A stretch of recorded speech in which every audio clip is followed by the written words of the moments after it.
In a world of Dyson Airwraps and heatless curls, I'm just here to remind you not to forget about your wand. You guys know I am a Dyson Airwrap fan, stan. I love it. I use it nonstop, but there is something about using a wand and having pretty beach waves that will never get old. I will never be tired of. We are gonna hang out and do our hair together. I'm gonna show you guys my 5-minute beach waves. They are so simple, so easy.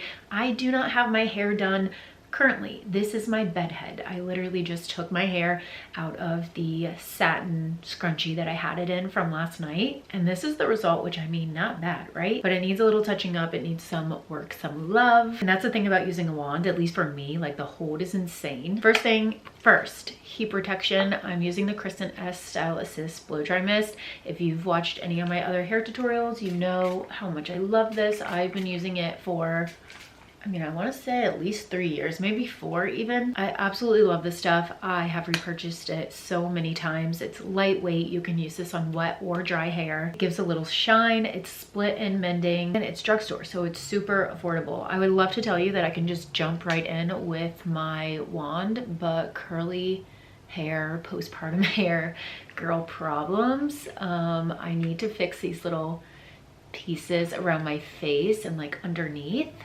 So I'm using my GHD flat iron to go through and just quickly smooth those out.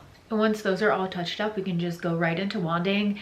I prefer not to section, and I'm using a 1.25 barrel, which is like my ideal size. I think it gives like the prettiest tousled curl. I do not hold right at the root. I hold out a little bit. I do a couple wraps, and then I leave a decent part of the ends out.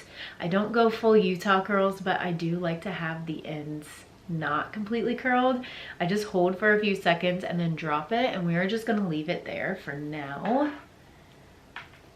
And I would say I take about medium-sized pieces and I just start wrapping away from my face. And really just repeat the process starting from this side, and then I work my way around to the other side of my face. That way I don't miss any, even though I'm not sectioning my hair. And I don't section for no reason other than I do like a worn in, lived in, tousled sort of wave. So this to me just helps achieve that a bit better than if I were to go in section. I feel like that makes them look more uniform and just a little bit more polished, which I like for certain things. It really comes down to personal preference.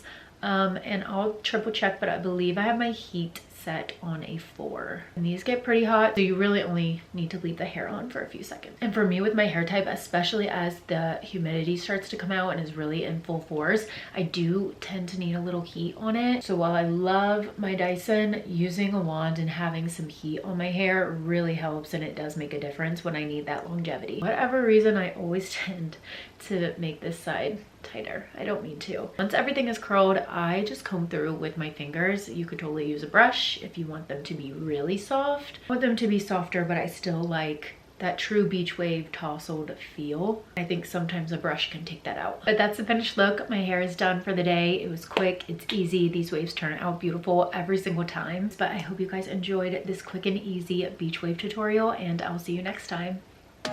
Bye.